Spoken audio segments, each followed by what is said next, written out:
चलिए, आप पढ़ेंगे केंद्र सरकार की योजना। ठीक है। सबसे पहले कृषि उड़ान योजना।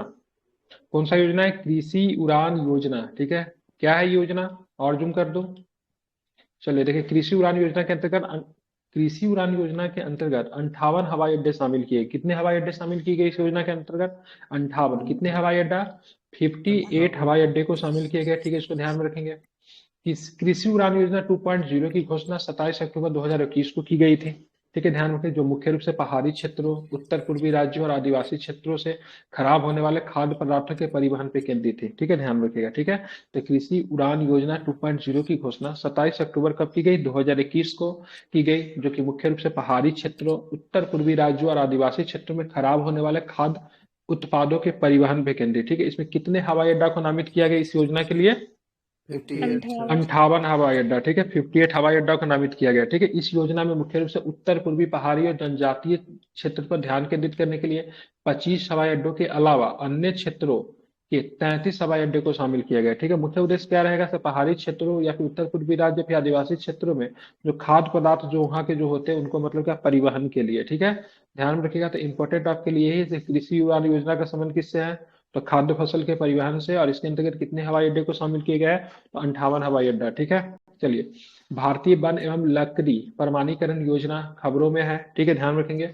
तो ये भारतीय वन एवं लकड़ी प्रमाणीकरण योजना, तो पर्यावरण, वन और जलवायु परिवर्तन मंत्रालय ने भारतीय वन और लकड़ी प्रमाणन योजना शुरू की है। ठीक है, तो ये ऐसा पूछा जा सकता है। तो चलिए बताइए, बताइए भारतीय वन एवं लकड़ी प्रमाणीकरण योजना को किसने शुरू किया? तो क्या बताएंगे? पर्यावरण, वन और जलवायु परिवर्तन मंत्रालय। ठीक है, ध्यान रखेंगे। इसी को संक्षेप में क्या बोलेंगे? IFWCS भारत की एक राष्ट्रीय वन प्रमाणन योजना है और इसे देश में सतत वन प्रबंधन और वनों के बाहर पेड़ों के सतत प्रबंधन को बढ़ावा देने के लिए डिजाइन किया गया है। ये स्वैच्छिक तृतीय पक्ष प्रमाणीकरण प्रदान करता है। अब यहाँ पे देखेंगे क्या है IFWCS। इसका क्या हिंदी में तो ये लिखा हुआ है, क्या लिखा हुआ है इसका? पर्यावरण, वन, जलवायु परिवर्तन मंत्रालय भारतीय वन और लकड़ी प्रमाणन योजना। ठीक है, इसका मतलब है इंडियन फॉरेस्ट वुड सर्टिफिकेट कुछ होगा इसका फुल फॉर्म। ठीक है, पता नहीं चल रहा, चेक स्कीम करेंगे तो मिल जाएगा। स्कीम सर, हाँ, विभिन्न सर्टिफिकेट स्कीम। संस्थानों जिसमें से राज्य वन विभाग, व्यक्तिगत किसान या किसान उत्पादक संगठन जो बाजार प्रोत्साहन प्रदान करता है उसे अपने संचालन में जिम्मेदार वन प्रबंधन और कृषि वानिकी प्रथाओं का पालन करते हैं। ठीक है, प्रमाणन लकड़ी और गैर लकड़ी वन उपज दोनों के लिए लागू है। इसमें 3 प्रकार के प्रमाणन शामिल है, यानी वन प्रबंधन प्रमाणन, TOF प्रबंधन प्रमाणन और कस्टडी प्रमाणन की श्रृंखला। वन उत्पाद का पता लगाने के लिए क्षमता भी है। ठीक है, तो इससे आपका प्रश्न कैसे बनेगा? तो पूछेगा बताइए भारतीय वन एवं लकड़ी प्रमाणीकरण योजना अभी हाल फिलहाल में चर्चा में थी, किस मंत्रालय की है? तो ध्यान में रखिएगा, तो पर्यावरण, वन और जलवायु परिवर्तन मंत्रालय। ठीक है। अमृत धरोहर क्षमता निर्माण योजना, ये भी चर्चा में रहा है। तो पर्यटन मंत्रालय, ठीक है, पर्यटन मंत्रालय मध्य प्रदेश के इंदौर में अमृत धरोहर क्षमता निर्माण योजना के तहत प्रशिक्षण आयोजित कर रहा है। ठीक है, क्या कर रहा है? तो पर्यटन मंत्रालय ने मध्य प्रदेश के इंदौर में, कहाँ पे? मध्य प्रदेश के इंदौर में अमृत धरोहर क्षमता निर्माण योजना के तहत प्रशिक्षण आयोजन कर रहा है। ठीक है, ध्यान रखेंगे।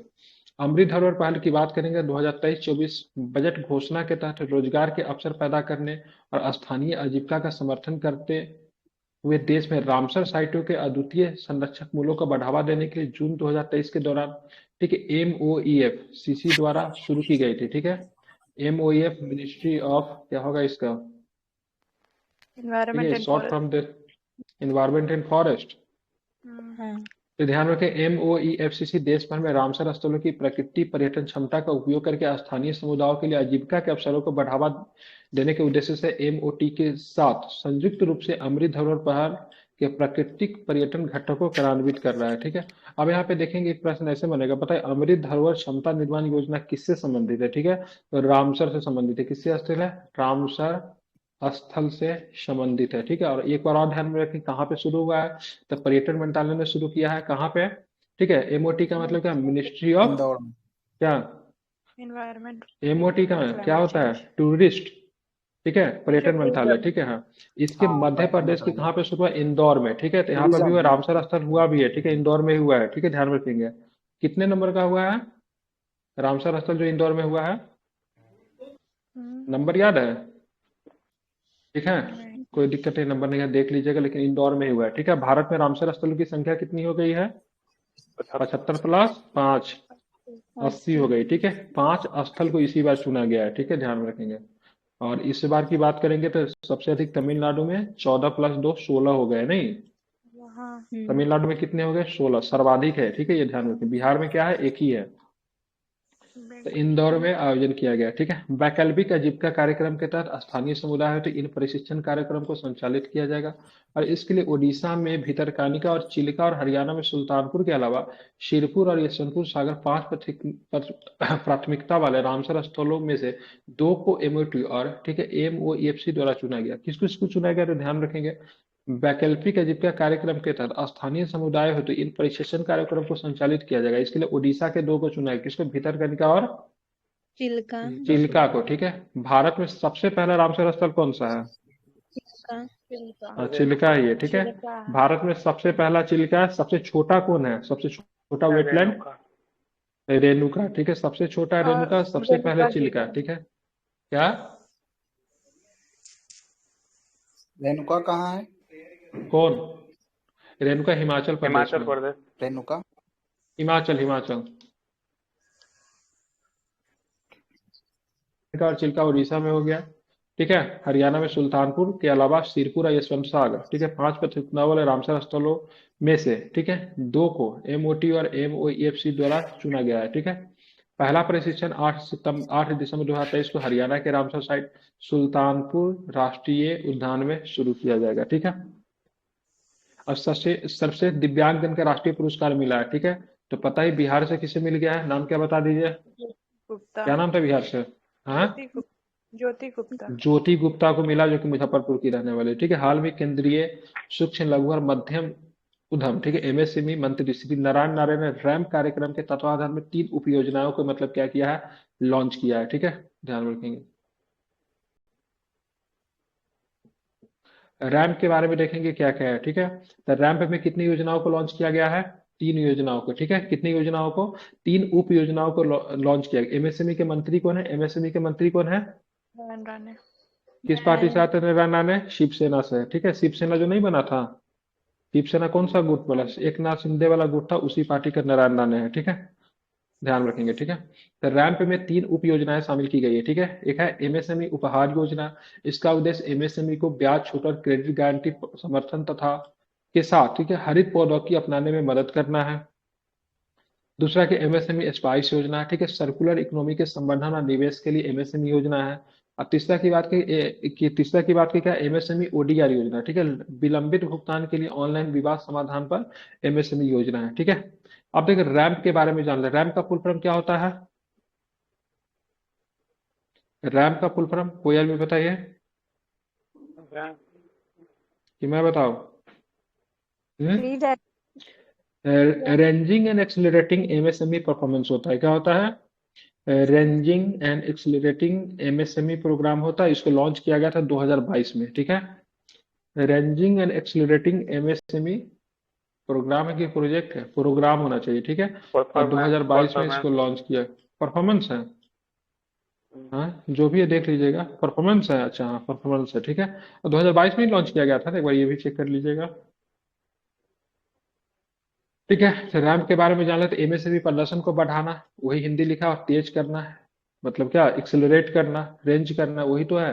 कार्यक्रम को विश्व बैंक द्वारा सहायता प्राप्त। इसको रैम्प योजना को सहायता कौन देती है? विश्व बैंक देती है। ठीक है, इसका लक्ष्य भारत में सूक्ष्म लघु और मध्यम उद्योगों के प्रदर्शन में सुधार करना। ठीक है, यह तो लिखा हुआ, इसे 2022 में लॉन्च किया गया था, कहाँ देखना है। तो रैम्प योजना का उद्देश्य क्या है? एमएसएमई के प्रदर्शन को बढ़ाना और क्या करना? तेज करना। इसको किस संस्था के द्वारा मतलब इसको सहायता प्राप्त है तो क्या बताएंगे? वर्ल्ड बैंक के द्वारा। वर्ल्ड बैंक के द्वारा सहायता प्राप्त है। इसको कब मतलब लॉन्च किया गया था रैम्प योजना को? बिल्कुल 2022 में किया गया। ठीक है, रैम्प योजना के एमएसएमई के मंत्री कौन है? नारायण राणे। ठीक है, रैम्प के अंतर्गत कितनी उप योजनाओं को लॉन्च किया गया है? 3 उप योजना। 3 कौन? उपहार योजना, स्पाइस योजना, ओडीआर योजना। इस ओडीआर योजना क्या करेगी? तो लंबित भुगतान के लिए ऑनलाइन विवाद का समाधान करेगी। स्पाइस योजना क्या है? सर्कुलर इकोनॉमी को संवर्धन और निवेश के लिए एमएसएमई योजना है। और उपहार योजना क्या है? तो इसका उद्देश्य एमएसएमई को ब्याज छूट और क्रेडिट गारंटी समर्थन के साथ हरित प्रौद्योगिकी अपनाने में क्या करना है? मदद करना है। ठीक है, तो रैम्प के तहत मतलब 3 उप योजनाओं को लॉन्च किया गया है। रैम्प क्या है, तो ध्यान में रखें, एमएसएमई के परफॉर्मेंस को बेहतर करना, उसके प्रदर्शन को बढ़ाना और उसको तेज करना। ठीक है, अब बात है स्वयं सहायता समूह। ठीक है, क्या होता है, सेल्फ हेल्प ग्रुप। क्या होता है, Self SHG, self help group. क्या होता है, सेल्फ हेल्प ग्रुप। ठीक है, तो SHG की महिलाएं उड़ाएगी ड्रोन, चर्चा में रही, क्या उड़ाएगी, स्वयं सहायता समूह से जुड़ी महिलाएं क्या उड़ाएगी, ड्रोन उड़ाएगी। ठीक है, कैबिनेट ने महिला स्वयं सहायता समूहों को ड्रोन उपलब्ध कराने के लिए केंद्रीय क्षेत्र योजना को मंजूरी दे दी है। योजना का लक्ष्य कृषि उद्देश्य के लिए किसानों को किराए की सेवाएं प्रदान करने के लिए 23-24 से 25-26 की अवधि के दौरान 15,000 चयनित महिला, ठीक है, SHG ड्रोन प्रदान किया जाएगा। ठीक है, कितने, 15,000 महिलाओं को ड्रोन दिया जाएगा। SHG समान आर्थिक और सामाजिक पृष्ठभूमि के 15 से 25 सदस्यों से बने होते हैं। कितने होते हैं, मैक्सिमम मिनिमम 15 से लेकर 25 सदस्यों का एक ग्रुप होता है, जो कि आपस में ही क्या करते हैं, एक दूसरे की मतलब क्या करते हैं, मदद कर देते हैं, जो अपनी स्थितियों के सुधार के लिए एक साथ मतलब आते हैं। ठीक है, SHG का ये सदस्य जो अच्छी तरह से योग्य है और 18 वर्ष या उससे अधिक का हो, उसे राज्य ग्रामीण आजीविका मिशन और, ठीक है, LFC द्वारा 15 दिवसीय प्रशिक्षण के लिए चुना जाएगा। ठीक है, इसमें ड्रोन उड़ाएगी तो ऐसा नहीं किसी को भी दे देंगे, 15,000 महिलाओं को तो चुनेंगे तो देश भर में, लेकिन उसके लिए कंडीशन क्या होनी चाहिए, उसकी उम्र 18 वर्ष से क्या होनी चाहिए, कितनी होना चाहिए, 18 वर्ष से अधिक होनी चाहिए। ठीक है, समझ रहे हैं ना, और साथ में मतलब एक सदस्य जो अच्छी तरह से योग्य भी होनी चाहिए। ठीक है, मतलब कुछ कंडीशंस होंगे उनको फुलफिल करना चाहिए। कितने दिनों की ट्रेनिंग दिया जाएगा इनको, 15 दिनों का। हाँ 15 दिनों का ट्रेनिंग दिया जाएगा ड्रोन उड़ाने के लिए। ठीक है,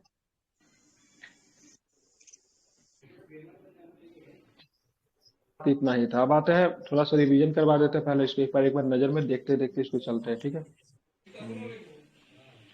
तो सबसे पहले हमने कृषि उड़ान योजना देखना था। इसके तहत कितने कितने हवाई अड्डे इसकी तरफ बने थे, आप लोग बोलते जाइए, कितने हवाई अड्डे, 58 हवाई अड्डे। ठीक है, भारतीय वन एवं लकड़ी प्रमाणीकरण योजना की बात किस मंत्रालय से संबंधित है, तो पर्यावरण वन और जलवायु परिवर्तन मंत्रालय। ठीक है, ध्यान में रखेंगे। अब बात करें अमृत धरोहर क्षमता निर्माण योजना की बात करें, किससे की कौन से स्थल से संबंधित है, रामसर स्थल से संबंधित है। ठीक है, ध्यान रखें, रामसर स्थल से संबंधित कहाँ पे हुआ है, तो मध्य प्रदेश के इंदौर में हुआ है। ठीक है, ध्यान रखिए, कितने रामसर स्थल को इसमें चुना गया, 5 है ना टोटल। ठीक है, 5 में तो यहाँ से कितने, उड़ीसा से कितने चुने गए हैं, चिल्का और 2 है। ठीक है, भितरकनिका और चिल्का। यहाँ पे हरियाणा से सुल्तानपुर, शिरपुर और यशवंतपुर सागर। ठीक है, इन सारे स्थल में से MOT जो है ना, मिनिस्ट्री ऑफ क्या हो जाएगा, क्या बोले, टूरिज्म। ठीक है, इनमें से 2 को अपना चुनेगी। ठीक है, सबसे दिव्यांग पुरस्कार राष्ट्रीय पुरस्कार दिया गया, इसका डिटेल्स यहाँ पे नहीं दिया, सीधे रैंप योजना पे आ गया। ठीक है, रैंप योजना के तहत कितने उप योजनाओं को लागू किया गया है, 3। रैंप योजना का उद्देश्य क्या होगा, MSME के प्रदर्शन को बढ़ाना या फिर उसको सुसंगठित करना, क्या होगा, एक्सलेरेट करना। बढ़ाना और उसको तेज करना। ठीक है, रैंप योजना कब लागू की गई थी, 2022।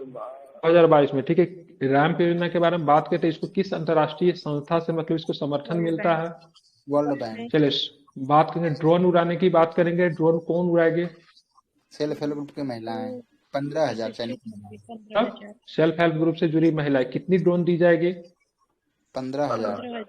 15,000 चयनित महिलाओं को ड्रोन दिया जाएगा। ठीक है, और ये ड्रोन कहाँ उड़ाएगी, खेतों में, कृषि क्षेत्र में। ठीक है, कृषि क्षेत्र में। ठीक है, ध्यान रखो, कृषि क्षेत्र में काम करेगी। ट्रेनिंग दिया जाएगा इनको, इनके लिए कंडीशन क्या, उम्र कितनी होनी चाहिए, 18 वर्ष का। और कितने दिन का ट्रेनिंग दिया जाएगा इनको, 15 दिनों का। तो 15 दिन का इनको ट्रेनिंग दिया जाएगा। चलिए आप नेशनल से थोड़ा करंट अफेयर से थोड़ा नेशनल का करंट अफेयर देख लेते हैं। ठीक है, तो सबसे पहले पता होना चाहिए 5 राज्यों में चुनाव हुआ है। ठीक है, जिनमें 3 राज्य जो थे हिंदी भाषी राज्य थे। नहीं, कौन कौन राज्य था, मध्य प्रदेश, छत्तीसगढ़, राजस्थान। ये तीनों के तीनों कैसी राज्य है, हिंदी भाषी राज्य है। यहाँ पे जीत किसकी हुई है, बीजेपी की। तो बीजेपी ने चुनाव जीत लिया। ठीक है, एक आपका साउथ में चुनाव हुआ था, कहाँ पे, तेलंगाना में हुआ था। एक आपका ईस्ट में चुनाव हुआ था, ईस्ट में चुनाव कहाँ पे हुआ था, ईस्ट में, पूरब में। ठीक है, ध्यान में, नॉर्थ ईस्ट में तो मिजोरम में। ठीक है, तो यहाँ पे मध्य प्रदेश, छत्तीसगढ़, राजस्थान में कि विधानसभा के चुनाव में बीजेपी की जीत हुई, तेलंगाना में किसकी जीत हुई है, कांग्रेस की। कांग्रेस ने। ठीक है, किसे हराया कांग्रेस ने, बीआरएस को। BRS को हरा। ठीक है, क्या था, भारतीय राष्ट्र समिति, क्या नाम था उसका पार्टी का नाम, भारत राष्ट्र समिति कैसा ही कुछ है। ठीक है, किसकी पार्टी, इसका पार्टी का नाम क्या है उसका नेता कौन है, चंद्रशेखर राव। राव है, चंद्रशेखर राव शायद, चंद्रशेखर करके ही कोई है, याद नहीं आ रहा, ठीक है। जोरम पीपुल्स मूवमेंट पार्टी की जीता है, कहाँ पे जीता है? मिजोरम में। मिजोरम। मिजोरम। नेता कौन है इसके? लाल दोगुम्बा। एस अधिकारी है, ठीक है। अब आते हैं छत्तीसगढ़ में बीजेपी ने 54 सीटों पे जीत हासिल की, ठीक है। सत्तारूढ़ पार्टी थी, कांग्रेस थी वहां पे। मुख्यमंत्री कौन थे कांग्रेस के? भूपेश बघेल थे। हारे। भूपेश बघेल भी हार गया। इस बार अगर कांग्रेस जीतती तो अमरजीत भगत बहुत बड़ा सीएम बनने के दावेदारी में था, उसी के यहाँ भूपेश रेड बघेल मारने गए थे हम। भी अमरजीत भगत के यहाँ भूपेश गए थे हम लोग रेड मारने। ये भूपेश मुख्यमंत्री के कैंडिडेट भी हार गया ना। चलिए आपसे मध्य प्रदेश में बात करेंगे। सत्तारूढ़ भाजपा ने कितनी सीटें जीत कर राज्य के विधानसभा में स्पष्ट बहुमत हासिल कर लिया? 163। कितनी सीट है वहां पे, यहाँ पे मध्य प्रदेश में? 200 सीट शायद यही पे कि 200 कितना है, 233 है क्या? 33 जितना भी हो 163 सीटें मिली है, ठीक है। कितनी मिली है? 163 सीटें मिली है, ठीक है। और यहाँ पे कांग्रेस को कितनी सीटें मिली है? 66। यहाँ पे पहले किसकी सरकार थी मध्य प्रदेश में? मध्य प्रदेश में बीजेपी की थी पहले ना? भी बीजेपी की थी, ठीक है। पहले भी बीजेपी की थी, ठीक है। तोड़ के मिला था हाँ इसमें बिल्कुल। तब। छत्तीसगढ़ में आपकी थी, क्या बोलते हैं, छत्तीसगढ़ में किसकी सरकार थी? तो ध्यान में रखिएगा, कांग्रेस की थी। अब आते हैं राजस्थान में किसकी सरकार थी चुनाव से पहले? कांग्रेस की। कांग्रेस की सरकार थी, ठीक है, ध्यान रखिएगा। और कांग्रेस की सरकार थी और सीएम कौन थे कांग्रेस के? अशोक गहलोत। अशोक गहलोत। अब क्या कंडीशन है तो यहाँ पे, भजनलाल। हाँ ठीक है। अब यहाँ पे अभी 199 सीटों में से बीजेपी को कितनी सीटें मिली? 15। 15 सीटें, ठीक है। हारने वाला सीटें छोड़ दीजिए, ठीक है। तेलंगाना में कितनी सीटें हैं? 119। 119 सीटें, ठीक है। कितने सीटों पे जीत हासिल की बीजेपी ने, सॉरी क्या नाम है उसका, कांग्रेस ने कितने सीटें पे? 64। 64 सीटों पे, ठीक है। ध्यान रखें, जीत की हैट्रिक की उम्मीद करी सत्तारूढ़ बीएसआर को मात्र 39 सीटें मिली। भाजपा 8 सीटों के साथ तीसरे नंबर पर है, ठीक है। पूर्वोत्तर राज्य की बात करें, मिजोरम में कितनी सीटें हैं? और 230 होगा एमपी में 40, ठीक है। ये 40 सीटें जो है ना, विवाद है, ठीक है। विधानसभा की न्यूनतम सीटों की संख्या कितनी होनी चाहिए? 60। 8 होनी चाहिए। 27 सीटों पे जीत हासिल की जोरम, हाँ 60 सीटें होनी चाहिए। 40 सीटें न्यूनतम होनी चाहिए विधान परिषद में, ठीक है। 27 सीटों पे जोरम पीपुल्स मूवमेंट ने जीत हासिल की, ठीक है। अब यहाँ पे देखिए सीट तो दिया हुआ है, हम लोग इतना क्या हटाते हैं। मध्य प्रदेश में सीट की संख्या 230, लोकसभा का 29, राज्यसभा का 11। छत्तीसगढ़ में सीटों की संख्या 90, लोकसभा 11, राज्यसभा 5। अब तो राजस्थान में सीटों की संख्या पूरा 200 है। 199 सीट यही चुनाव हुआ था, लेकिन 25 लोकसभा का सीट है, 10 राज्यसभा का सीट है। तेलंगाना में कितना सीट है? 119 सीट है, ठीक है। क्या है, इस दोनों को मल्टीप्लाई की जगह क्या आएगा? 17 से। तो कितना सही रहता है, ठीक है। मिजोरम में कितना है? 40 है, 1 लोकसभा है, 1 राज्यसभा है, ठीक है। ध्यान रखिएगा, याद रख लीजिए। मुख्यमंत्री का नाम याद होना चाहिए। मध्य प्रदेश के मुख्यमंत्री मोहन यादव। मोहन यादव, डॉक्टर मोहन यादव। का भजन। कौन था? विष्णुदेव सहाय था ना। भजन लाल शर्मा, ठीक है। तेलंगाना के रेवंत रेड्डी। रेवंत रेड्डी। और यहाँ के मिजोरम के लाउल देहुमा, ठीक है। इस सारे का राज्यपाल याद कर लीजिएगा, ठीक है। हो सकता है पूछ दे। चलिए, बीपीएससी में तो नहीं पूछेगा, ठीक है। चुनाव का सीट वगैरह सब पूछ देता है, लेकिन वनडे एग्जाम में, टीचर वाला एग्जाम में पूछेगा राज्यपाल के नाम, ठीक है। इसलिए जिनको टीचर वाला का एग्जाम देना है ना, 5 राज्य का, ठीक है। अब नहीं पूछेगा, ठीक है। पूछता था वो, ठीक है, अब नहीं पूछेगा, मुश्किल है पूछना। राज्यपाल इस्तीफा दिया है ना यहाँ का। आप चलेंगे अनुच्छेद 370 में संशोधन, बैच सुप्रीम कोर्ट खबरों में क्यों रहा था। मतलब अनुच्छेद 370 को सरकार ने लागू की थी 21 अक्टूबर 2019 से, मतलब दोनों राज्यों को बांट दिया गया था, लागू हो गया था। लेकिन इसको सुप्रीम कोर्ट के द्वारा वैधता नहीं मिला था। अब सुप्रीम कोर्ट ने भी अब वैधता दे दी। अब किसी भी तरीके से कभी भी इसको हटाया नहीं जा सकता है, ठीक है। दोनों सदन से पास हो चुका था, राष्ट्रपति की सहमति पहले ही मिल चुकी थी, ठीक है। उसके बाद मतलब बात करेंगे, सुप्रीम कोर्ट ने बैठा दे दी, तो मतलब समझिए एकदम से आयरन गेट की तरह मजबूत हो गया, ठीक है। सर्वोच्च न्यायालय अनुच्छेद 370 को रद्द करने वाला संवैधानिक आदेश को क्या माना है? तो वैध माना है, ठीक है। ध्यान में रखिएगा, ठीक है। आप चलेंगे एसआर बोमई मामले में, ठीक है। एसआर बोमई कब आया था? एसआर बोमई मामले का फैसला कब आया था? सर 2019 में आया था सर बोमई। में पढ़ा चुके, कितना बार, 1994 का केस है ये। कब का है सर्वभूमि, कब का केस है? 1994 का। इनके सरकार को बर्खास्त कर दिया गया था, ठीक है। राज्यपाल के पावर से भी संबंधित है सर्वभूमि। आई थिंक कर्नाटका के मुख्यमंत्री हुआ करते थे सर्वभूमि, एक बार चेक कर लीजिएगा, सही तो बता रहा हूँ ना? कर्नाटका के मुख्यमंत्री होंगे सर्वभूमि, ठीक है। अनुच्छेद 370 को रद्द करने की सुनवाई करते सुप्रीम कोर्ट ने यह भी कहा कि राज्य आपातकाल के दौरान राष्ट्रपति की कार्रवाई की न्यायिक जांच के लिए खुली थी, ठीक है, ध्यान रखिएगा। यहाँ पे सुनवाई करते हुए सुप्रीम कोर्ट ने यह भी कहा कि राज्य आपातकाल के दौरान, ठीक है, राष्ट्रपति की कार्रवाई की न्यायिक जांच के लिए खुली थी, ध्यान में रखिएगा। अगर मान लीजिएगा पहले क्या होता था, किसी भी स्टेट को, किसी भी राज्य सरकार को भंग करने के लिए राष्ट्रपति अगर ऐसा कदम उठाता था, उसको न्यायिक जांच से बाहर रखा गया था, ठीक है। लेकिन बाद में संविधान में कॉन्स्टिट्यूशनल अमेंडमेंट करके बोला गया है राज्यपाल अगर किसी राज्य की सरकार को अगर बर्खास्त करती है तो उसको न्यायिक जांच से बाहर नहीं रखा जाएगा, ठीक है। ये देखना पड़ेगा उसको बर्खास्त करने का तौर तरीका सही है कि नहीं, किस आधार पर किया गया। हो सकता है ऐसा मतलब बदले की भावना से तो बर्खास्त नहीं की, इन सब चीजों को मतलब देखना पड़ता है, ठीक है। मतलब अगर राज्य सरकार को, किसी राज्य सरकार को बर्खास्त कर दिया जाता है तो राष्ट्रपति के फैसले के खिलाफ मतलब वो व्यक्ति, मतलब जिस पार्टी की सरकार को, वो कोर्ट में जा सकता है। 1994 में ऐसा ही हुआ था, एसआर बोम्मे की सरकार को बर्खास्त की गई थी तो कोर्ट में चले गए थे, ठीक है। हालांकि सुप्रीम कोर्ट ने यह भी कहा कि न्यायालय को राज्य आपातकाल के दौरान राष्ट्रपति द्वारा लिए गए हर फैसले की समीक्षा नहीं करनी चाहिए। सुप्रीम कोर्ट ने बोला, देखिए अब देखेंगे अब यहाँ पे क्या होगा, राष्ट्रपति किसके आधार पर काम करती है? मंत्रिपरिषद के आधार, मंत्रिपरिषद के एडवाइस से काम करती है कि नहीं?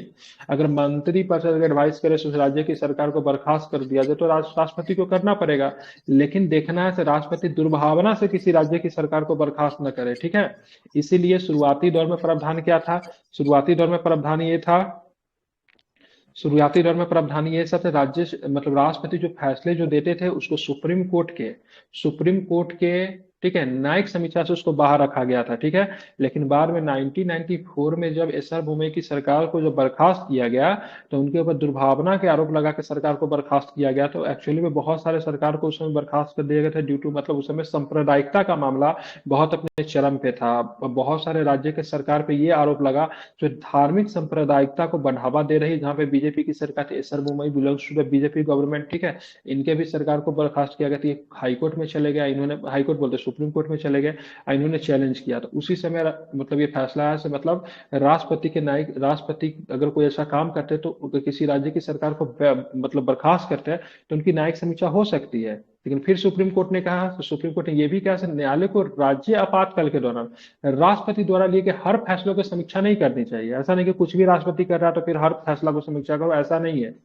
राज्य के अंतरिम शासन के लिए राष्ट्रपति द्वारा की गई अधिकांश कार्रवाइयों को राज्य सरकार सत्ता में लौटने से उलट सकती है। अब मान लीजिए राष्ट्रपति किसी प्रकार का बदलाव करती है, राज्य सूची के विषय पे कुछ ऐसा कानून बना देती है, तो फिर अगर राज्य की सरकार, अगर विधानसभा फिर अगर सत्ता में लौटेगी तो राष्ट्रपति के द्वारा बनाया गया ज्यादातर चीजों को मतलब क्या करेगी, वो चेंज कर देगी, ठीक है।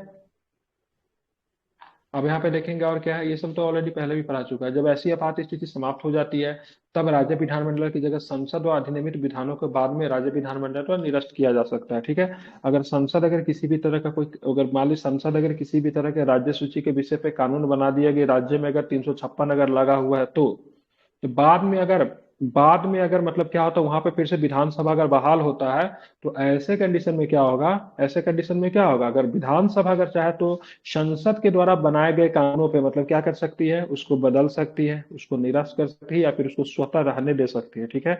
बात करें किसमें लिखा हुआ है तो 249 में भी तो है, मतलब राज्य सूची के विषय पे संसद कानून बना सकती है। और जब 256 अगर लगा, 356 अगर लगा होगा तो भी मतलब बना सकती है, ठीक है। हालांकि इस कानून को चाहे तो समाप्त भी किया जा सकता है जब वहां पे विधानसभा लौट आएगी तो, ठीक है।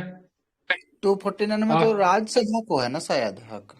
हाँ, राज्यसभा भी बनाती है, ठीक है, राज्यसभा बनाती है तो संसद का ही हिस्सा हुआ ना। यही तो एक विशेष कानून है नहीं, यहाँ पर राष्ट्रपति शासन है तो जो केंद्र में सत्ता है लगभग उसके हिसाब से चलेगी ना फिर। हाँ, तो दोनों सदन से ऐसा थोड़ी ना केवल संसद बना, केवल लोकसभा बना देगी। संसद लिखा हुआ है, ठीक है, संसद लिखा हुआ, सरकार राष्ट्रपति शासन लगता है ना तो राज्य का सब पावर केंद्र में चल जाता है। हाँ, 356 संसद कानून बनाती है, सरकार थोड़ी ना कानून बनाती है। हालांकि बहुमत दल का सरकार होता है तो एक तरह से सरकार के हिसाब से कानून बन जाएगा, वो बात तो ठीक है। तो नहीं, मेरा कहने का मतलब ये है कि आर्टिकल 249 का यूज जो राज्यसभा करती है तो वो जब किसी स्टेट में 356 लगा रहेगा तभी होगा यूज। नहीं नहीं नहीं, वो कभी भी किसी भी परिस्थिति में नहीं हो सकता है। तो तीन सौ हाँ, पचास किसी भी, 50 के तो वही वही सर हम पूछना चाह रहे हैं कि जब किसी भी परिस्थिति में हम्म। यूज हो सकता है, तो यहाँ पे हम 249 का यूज क्यों करेंगे? यहाँ तो यहाँ नॉर्मली पे ऐसा नहीं यूज होगा, यहाँ होगा। पे 356 होगा। मैंने बोला था बना सकते हैं, ऑलरेडी संसद के पास पावर है, 249 के हिसाब से भी बना सकते हैं, ठीक हाँ, है। यहाँ पर तो दूसरा नियम हो जाएगा, मैं बस बता दिया था, इस पे भी बनता है राज्य सूची के विषय पर कानून, ठीक है। अगर संसद को लगेगा से राष्ट्रीय महत्व का सब्जेक्ट है जो कि स्टेट से बिलोंग कर रहा है, तो ठीक है 249 का प्रयोग कभी भी कर सकती है। अगर कोई भी मामला होगा, 356 लगा तो कोई भी मामला में ये कानून बन सकता है, ठीक है। इस आधार पे मतलब नॉर्मल दिन भी अगर है तो 249 का यूज करके कानून बन सकता है, ठीक है। लेकिन कंडीशंस क्या होना चाहिए? राष्ट्रीय महत्व का होना चाहिए। चलिए, अब तो जम्मू कश्मीर पुनर्गठन दूसरा संशोधन विधेयक 2023 पारित हो गया, ठीक है। अब यहाँ पे देखिए, यहाँ से प्रश्न बनेंगे एग्जाम में, ठीक है। जम्मू कश्मीर पुनर्गठन दूसरा संशोधन विधेयक 2023 संसद से पारित हुआ। विधेयकों में महिलाओं के लिए जम्मू कश्मीर की विधानसभा में कितने प्रतिशत सीटें आरक्षित करने का प्रावधान है? 33। 33%। तो 33% लगभग सब जगह मिल गया। कहाँ कहाँ पे मिल गया? केंद्र शासित प्रदेश में कहाँ कहाँ पे मिलेगा? दिल्ली। ठीक है, यहाँ पे दिल्ली में तो मिल ही गया, जम्मू कश्मीर मिल ही गया। पुडुचेरी को शामिल किया है क्या? क्या है? हमने पुडुचेरी का देखना, पुडुचेरी भी में भी कहीं नहीं शामिल है, नहीं है, ठीक है। सिर्फ दिल्ली ही है। ये आता है पुडुचेरी, यहाँ भी दे दिया है। यह विधेयक पुडुचेरी विधानसभा हाँ, महिलाओं को 33% सीटें आरक्षित करने का प्रावधान करता है। तो तीनों केंद्र शासित प्रदेश जहाँ पे विधानसभा है, दिल्ली में तो पहले से था ही, ठीक है, जेके में हो गया, ठीक है, अब पुडुचेरी में भी हो गया, ठीक है। यही इसी जगह पे ना विधानसभा है केवल केंद्र शासित हाँ, प्रदेश में, हाँ, तो ये इन्हीं तीनों जगह पे ये 33% आरक्षण कहाँ कहाँ पे लागू होगा? लोकसभा में और विधानसभा। सारे विधानसभा में, ठीक है। राज्यसभा में नहीं है, ठीक है, ध्यान में रखिएगा। वैसे जगह पे जहाँ पे प्रतिनिधियों का चुनाव प्रत्यक्ष तरीके से होता है, ठीक है, ध्यान में रखिएगा। अरे राज्यसभा में तो ऑटोमेटिक होगा, राज्यसभा में तो विधानसभा ऐसे चुन के जाएंगे ना, तो विधानसभा में जब 33% महिला जब आएगी तो उसी अनुपात में तो राज्यसभा में भी तो चुना जाएगा ना, नहीं, ऑटोमेटिक अपने आप वहां पे हो जाएगा। अब देखिएगा, विधेयक में महिलाओं के लिए जम्मू कश्मीर के विधानसभा में 33% सीटें आरक्षित करने का प्रावधान है। इसका उद्देश्य केंद्र शासित प्रदेश में कानून बनाने की प्रक्रियाओं में जनप्रतिनिधियों के रूप में महिलाओं के अधिक प्रतिनिधित्व और भागीदारी को सक्षम बनाना है। केंद्र शासित प्रदेश सरकार विधेयक 2023 भी लोकसभा में पेश किया गया। ये विधेयक पुडुचेरी विधानसभा महिलाओं को 33% आरक्षण आरक्षित करने का प्रावधान करता है। कौन सा विधेयक था ये? विधेयक का नाम क्या था नारी शक्ति बंधन। लोकसभा में?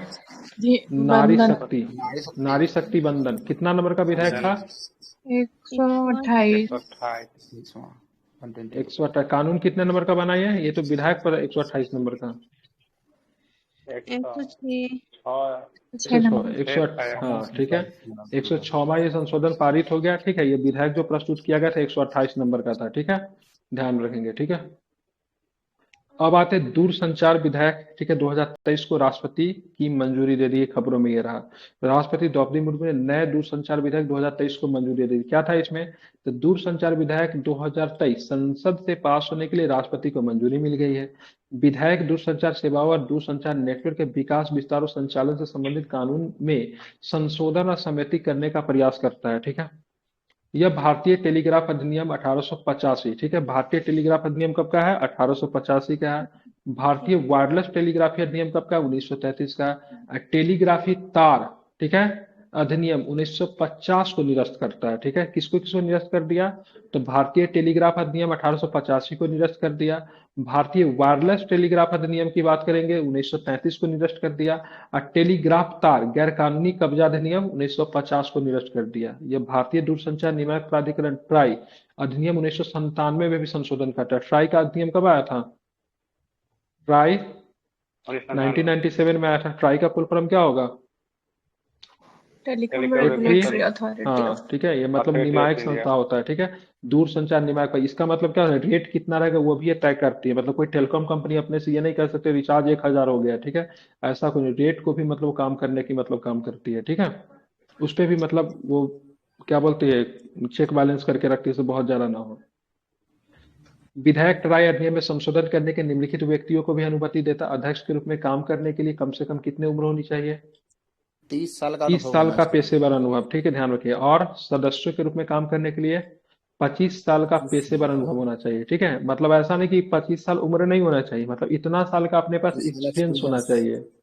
तो ध्यान में ट्राई अधिनियम में संशोधन करके निम्नलिखित व्यक्तियों को अनुमति देता है। अध्यक्ष के रूप में काम करने के लिए 30 साल का पेशेवर अनुभव होना चाहिए और सदस्य के रूप में काम करने के लिए 25 साल का पेशेवर अनुभव होना चाहिए, ठीक है। इस अधिनियम के अनुसार फर्जी सिम लेने पे कितने साल के जेल जाएंगे? 3 साल का, ठीक है। और मतलब क्या होना चाहिए? 50 लाख साल रुपए तक से का जुर्माना भी लग सकता है, ठीक है। तो बड़ा तगड़ा कानून है ये।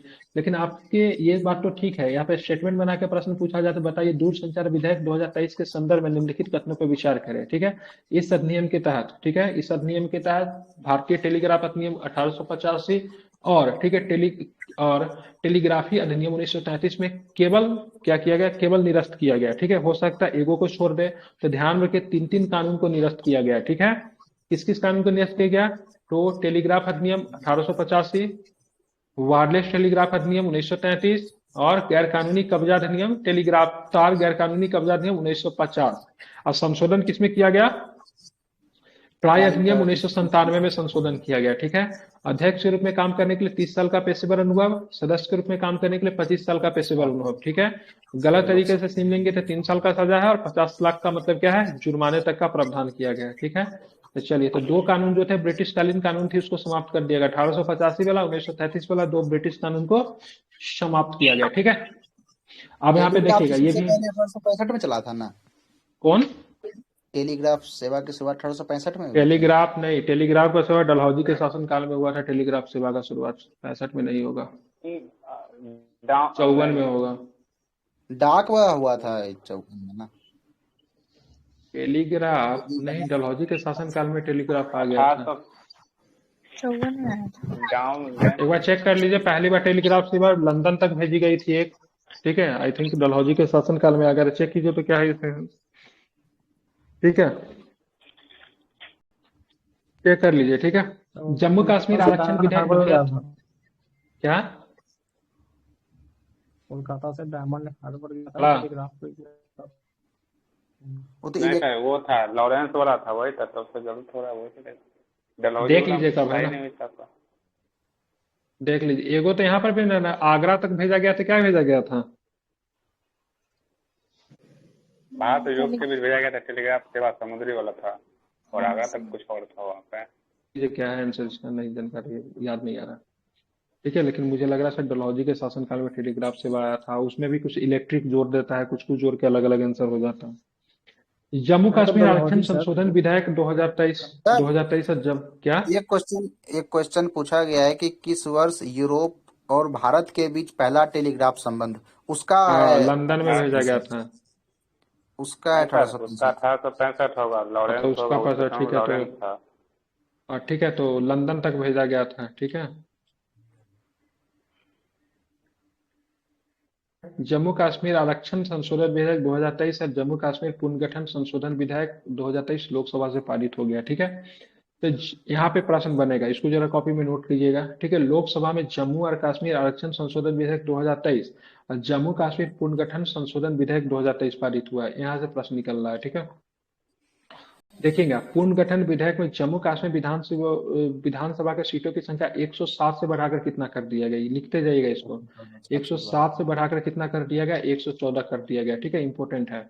जिनमें पहली बार अनुसूचित जनजातियों के लिए 9 सीटें आरक्षित की गई थी, ठीक है। ध्यान रखेंगे कितनी अनुसूचित जनजाति के लिए, मतलब एसटी के लिए, एसटी के लिए कितनी सीटें आरक्षित की गई?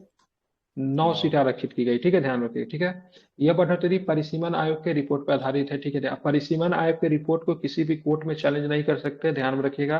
परिसीमन आयोग का रिपोर्ट जो होता है कुवैत के, ठीक है, अधिकार क्षेत्र से बाहर होता है, ठीक है। चलिए आप देखेंगे जम्मू कश्मीर में पहले 37 सीटें थी। जम्मू में पहले कितनी सीटें थी? जम्मू में पहले कितनी सीटें थी? ठीक है, 37 सीटें थी। अब 37 सीटें से बढ़कर कितनी हो गई? 43 हो गई, ठीक है। कितनी हो गई? 43 हो गई, ठीक है। आप देखेंगे, ठीक है, कश्मीर में पहले 46 सीटें थी। 46 सीटें से बढ़कर कितनी हो गई? पहले 46 थी कश्मीर में, और 46 से बढ़कर कितनी होगी? 47 हो गया। कितना हो गया? 46 से बढ़कर 47 हो गया। 24 सीटें किसके लिए रखी गई है? 24 सीटें पीओके के लिए। पीओके के लिए कितनी सीटें हैं? पीओके के लिए। तो आप बात करो नहीं कितना से कितना बार वो छोड़ दो, ठीक है। 43 सीटें जम्मू के लिए, 47 सीटें कश्मीर के लिए, और 24 सीटें पीओके के लिए। टोटल सीट कितना हो जाएगा? कितना हो जाएगा? 90, 100, 94। 114। देख लीजिए कितना है, जोड़ के देख लीजिए यहाँ पे कितना है। 37 114 सीटें से बढ़कर अब 43 हो गए। 100 कितना हुआ? 114 हो गया ना? 114, बगल में 114 कर दिया गया हाँ है। 114 हो गया। टोटल 114 हो गया। 160 से बढ़ के 114। एसटी के लिए कितना है? एसटी पे 9। रखना से देखिए, पहले जो 160 सीटें थी बढ़कर कितनी हो गई? 114 हो गई। ठीक है। जम्मू में पहले 37 सीटें थी बढ़कर 43 हो जाती है। और कश्मीर में बात करेंगे 46 सीटें थी बढ़कर 47 हो गई। ठीक है। तो 43, 47 और 24 सीटें कहाँ पे रहेगी? पीओके में रहेगी। मतलब पीओ को कभी भी मिलाया जा सकता है। ठीक है, ध्यान रखिएगा। उम्मीद है 24 भी बहुत दिन से पीओके के पास, चकनी जम्मू हाँ कश्मीर ये पीओके के पास बड़ा स्टेट था, तब से ही 24 सीट का। मतलब 24 सीट अभी भी वहां पर रहने दिया गया। ये संशोधन उपराज्यपाल को विधानसभा में 3 सदस्यों का नामित करने का भी अधिकार देता है। कितने सदस्य नामित होंगे? 3 सदस्य के चुनाव में पार्टिसिपेट करेंगे? नहीं करेंगे। नाम नहीं करेंगे, क्योंकि नामित सदस्य राष्ट्रपति के चुनाव में पार्टिसिपेट नहीं करते। ठीक है, ध्यान रखिए, ध्यान में रखना। ठीक है। राष्ट्रपति को हटाने की प्रक्रिया में भाग लेंगे? लेंगे। नहीं लेंगे। नहीं, भाग तो कहाँ से लेंगे? है लोकसभा का सदस्य जो नामित सदस्य भी राज्यसभा का नामित सदस्य मतलब पार्टिसिपेट कर सकता है। विधानसभा का हटाने में कोई भूमिका नहीं होती है। ठीक है। आप देखेंगे किस प्रकार के सदस्य को नामित किया जाएगा। एक महिला सहित कश्मीरी प्रवासी समुदाय के 2 सदस्यों को, एक महिला सहित, ठीक है, कश्मीरी प्रवासी मतलब कश्मीरी प्रवासी सदस्यों के 2 लोगों को चुनेंगे, जिसमें से एक कौन होगी? महिला होगा। पीओके से कितने प्रतिनिधि को चुना जाएगा? 1। तो ठीक है, तो बहुत सुंदर प्रश्न है ये। देखिए, कश्मीरी प्रवासी के 2 लोगों को चुना जाएगा, जिसमें से मतलब क्या होगा? एक महिला होगी। ठीक है, एक क्या होगा? एक वोमेन होगी। ठीक है, एक कोई भी हो। अब दोनों महिला को चुनो, डजेंट मैटर नहीं है, लेकिन 2 लोगों को चुनोगे तो एक महिला होना चाहिए। अगर कश्मीरी प्रवासी को अगर चुनना है तो दोनों को चुन लीजिए, महिला को ही चुन लीजिए, वो मैटर नहीं करता है। लेकिन ठीक है, जब भी 2 लोगों को चुना जाएगा तो एक उसमें से महिला होगी जरूर। ठीक है। अब पीओके से कौन होगा? कोई भी हो सकता है, मतलब एक सदस्य पीओके से है। ठीक है। मतलब ये नामित कौन करेंगे? उपराज्यपाल। उपराज्यपाल, ध्यान में रखिएगा, उपराज्यपाल, क्योंकि केंद्रशासित प्रदेश है तो उपराज्यपाल ही होगा वहां पे ज्यादातर सेंस में। अब देखिए, किनको चुने जाएंगे? पीओके के लोगों का प्रतिनिधित्व होगा जिन्होंने 1947, 1965, 1971 में पाकिस्तान के साथ युद्ध के बाद भारत में शरण ली थी। ठीक है, कंडीशन ये है। जम्मू कश्मीर आरक्षण विधेयक जम्मू कश्मीर आरक्षण अधिनियम 2004 में कमजोर और वंचित वर्ग, सामाजिक जाति शब्द को केंद्र शासित प्रदेश द्वारा घोषित अन्य पिछड़ा वर्ग से बदलने का प्रयास किया गया है। ठीक है, ध्यान में रखिएगा। यहाँ पे आपको महत्वपूर्ण बातें क्या हो गई थी भाई साहब? एसटी के लिए 9 सीटें रखी गई है। 160 सीटें थी, अब 114 हो गई है। जम्मू में 37 से बढ़कर 43 हो गई है। कश्मीर में 46 से बढ़कर मतलब कितने हो गए? 47 हो गया। पीओके में कितनी सीटें हैं? 24 सीटें। उपराज्यपाल 3 लोगों को करेंगे, जिसमें से जम्मू कश्मीर के प्रवासी 2 लोग होंगे, जिसमें से एक महिला होगी, और एक लोग जो आएंगे कौन होंगे? पीओके से आएंगे। ठीक है, इंपॉर्टेंट है, इसलिए इसको आपको ध्यान में रखना है। ठीक है, तो चलिए इसको आज यहीं पे रखते हैं। ठीक है, कल जो है 6 नंबर से कल हम लोग देखेंगे, क्योंकि आई थिंक ये बड़ा चैप्टर है ये। ठीक सर है, फोन का नहीं आया क्या अभी तक? क्या नहीं आया? मार्च खत्म होने वाला। नहीं आया, ठीक है। बहुत लेट चलता है ये। एक लोग तो ये लोग मैगजीन को पहले पेड कर दिया है। ठीक है, मैगजीन